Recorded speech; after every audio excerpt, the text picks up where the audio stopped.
নমস্কার বন্ধুরা, আজ শেয়ার করব চিচিঙ্গার একটি দুর্দান্ত স্বাদের রেসিপি। চিচিঙ্গা খেতে কার ভালো লাগে না, কমেন্টে লিখে জানান। আজকের রেসিপি শুধুমাত্র তাদের জন্য। চিচিঙ্গা খাবে না, চিচিঙ্গার এই রেসিপিটি থাকলে গরম গরম এক থালা ভাত শুধু এই দিয়ে খাওয়া হয়ে যাবে, যারা চিচিঙ্গা খেতে একদম পছন্দ করে না। মাত্র 10 মিনিটে বানিয়ে নিন, আর প্রথম পাতেই এটা দিয়ে খাওয়া শুরু করুন। দেখবেন যে আর কোনো কিছুরই প্রয়োজন হবে না। চলুন তাহলে দেখে নেওয়া যাক। প্রথমে এখানে আমি দুটো চিচিঙ্গা নিয়েছি, আপনারা কিন্তু কম বেশি করে নিতে পারেন। চিচিঙ্গাটা কিন্তু আমি প্রথমেই খুব ভালোভাবে ধুয়ে নিয়েছি। এবার এই চিচিঙ্গার গায়ে পাতলা খোসাটা ছাড়িয়ে নেব। তো এইরকমভাবে সমস্ত চিচিঙ্গার খোসাটা ছাড়িয়ে তারপর চিচিঙ্গাটা আরেকবার ধুয়ে নেব। এবার চিচিঙ্গাটাকে কেটে নেব। এর জন্য কিন্তু আমি বটি নিয়েছি। তো আপনারা চাইলে কিন্তু ছুরিতেও কাটতে পারেন। আমার বটিতেই কাটতে বেশি সুবিধা হয়েছে, তাই আমি বটিতেই কেটে দেখিয়েছি। আপনারা কিন্তু অবশ্যই কিন্তু ছুরিতেই কেটে নিতে পারেন। তো দেখুন, আমি কিন্তু চিচিঙ্গাকে একদম সমানভাবে টুকরো টুকরো করে নিয়েছি। এবার এই চিচিঙ্গার দুপাশ থেকে একদম ঝিরিঝিরি করে কেটে নেব। তো একদম কিন্তু বেশি করে কাটবো না, অল্প করে কেটে নেব। বেশি করে কাটলে কিন্তু দুদিক থেকে টুকরো হয়ে যাবে, তাই অল্প অল্প করে সমস্ত চিচিঙ্গাগুলো কেটে নিলাম। তো দেখে বুঝতেই পারছেন আমি কিভাবে চিচিঙ্গাটা কেটেছি।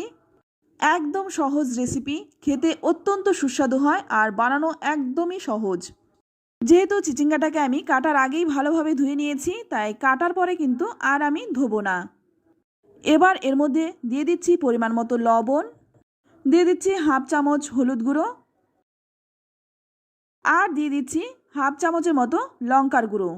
এটা কিন্তু একটু ঝালঝাল হলেই খেতে বেশি ভালো লাগে। তো এখানে দেখুন আমি সামান্য একটু আদা আর রসুন বেটে নিয়েছি। এই আদা আর রসুনটাকে খুব ভালো করে চিচিঙ্গার গায়ে মেখে নেব। একটু ঘষে ঘষে মেখে নেব, যাতে প্রত্যেকটা চিচিঙ্গার গায়ে খুব ভালোভাবে মশলাটা ঢুকে যায়। এবার দেখুন একটু 1 চামচের মতো নিয়ে নিলাম সর্ষের তেল, আর এই সর্ষের তেলটা দিয়েও খুব ভালোভাবে চিচিঙ্গার গায়ে মেখে নিতে হবে। তো বন্ধুরা, চিচিঙ্গা তো অনেক রকমভাবে খেয়েছেন, একবার এইভাবে খেয়ে দেখুন। আমি গ্যারান্টি দিয়ে বলতে পারি, যেদিন চিচিঙ্গার এই রেসিপিটি হবে অন্য কোনো কিছু তো আর খাবেনই না, শুধুমাত্র এই দিয়েই কিন্তু খেয়ে উঠে যাবেন। তো দেখুন খুব ভালোভাবে চিচিঙ্গাটাকে মেখে নিয়েছি। এবার আমি 10 মিনিটের জন্য ঢেকে রেখে দেব। তো এটা রেস্টে থাক। ততক্ষণে এখানে দেখুন নিয়েছি 1 চামচ সর্ষে। এখানে আমি 1 চামচ কালো সর্ষে নিয়েছি, আপনারা কিন্তু সাদা কালো দুটোই মিশিয়ে নিতে পারেন। এবার দুটো কাঁচা লঙ্কা আর সামান্য একটু লবণ দিয়ে এটা বেটে নেব। অপরদিকে কড়াই গরম করে নিয়ে এর মধ্যে দিয়ে দিচ্ছি 2 চামচ সর্ষের তেল। তেলটাকে খুব ভালো করে গরম করে নিয়ে তারপর কড়াইয়ের গায়ে লাগিয়ে নেব। আর এইদিকে দেখুন যে চিচিঙ্গাটা আমি মেখে রেখেছিলাম সেটা কিন্তু একদম নরম হয়ে গেছে। যেহেতু লবণ দিয়ে মশলা দিয়ে মেখে রেখেছিলাম, তাই চিচিঙ্গাটা খুব নরম হয়ে গেছে। আর মশলাগুলোও কিন্তু খুব ভালো করে চিচিঙ্গার মধ্যে ঢুকে গেছে। আর এবার দেখুন যে সর্ষেটা আমি বেটে রেখেছিলাম সেই সর্ষেটুকু নিয়ে নিয়েছি। সর্ষেটা এবার খুব ভালো করে চিচিঙ্গার মধ্যে মেখে নেব। আমি কিন্তু চিচিঙ্গাটা 10 মিনিট মেখে রাখার পরে সর্ষেটা মেখে নিয়েছি।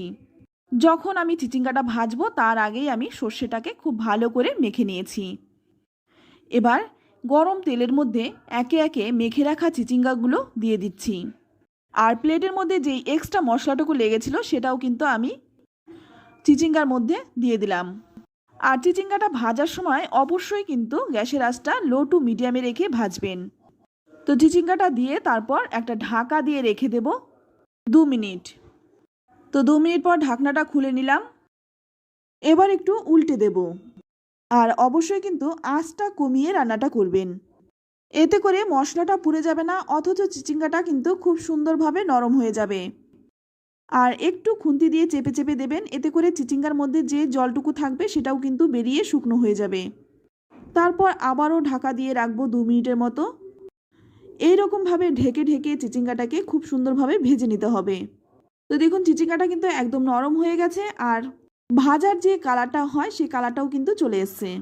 তো একটু উল্টে পাল্টে নেড়েচেড়ে দিয়ে তারপর এখানে আমি একটা বড় সাইজের কুচনো পেঁয়াজ ওপর দিয়ে দিয়ে দেব।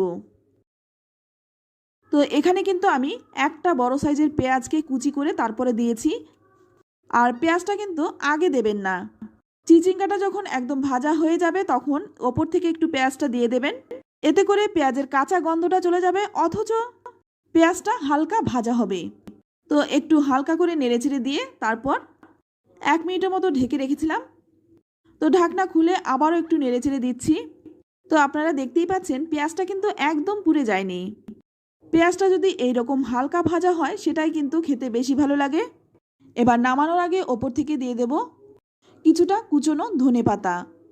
ধনেপাতাটা দিয়েও আবারও একটু নেড়েচেড়ে মিশিয়ে নিচ্ছি, যাতে ধনেপাতার গন্ধটা চিচিঙ্গার গায়ে খুব ভালোভাবে মিশে যায়। এবার নেড়েচেড়ে মিশিয়ে নিয়ে ঢেকে রাখবো যতক্ষণ না পরিবেশন করছি।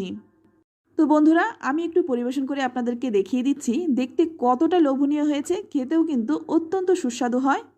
তো এটা আমার মুখের কথাই নয়, আপনারা একবার বানিয়ে দেখুন, তারপর খেয়ে আমাকে কমেন্টে লিখে জানান খেয়ে আপনাদের কেমন লাগলো। কথা দিচ্ছি, চিচিঙ্গা যারা খেতে একদম পছন্দ করে না, চিচিঙ্গা দেখলেই নাক সিটকে ওঠে, তাদেরকে একবার এইভাবে বানিয়ে দিন, তারাও কিন্তু আঙুল চেটে খাবে। তো বন্ধুরা, রেসিপিটি কেমন লাগলো অবশ্যই কমেন্টে জানাবেন। ভালো লাগলে লাইক, কমেন্ট, শেয়ার করবেন। আর আপনি যদি আমার চ্যানেলে নতুন হয়ে থাকেন, চ্যানেলটা সাবস্ক্রাইব করে নেওয়ার অনুরোধ রইল। আজ এই পর্যন্তই। সকলেই ভালো থাকবেন। ধন্যবাদ।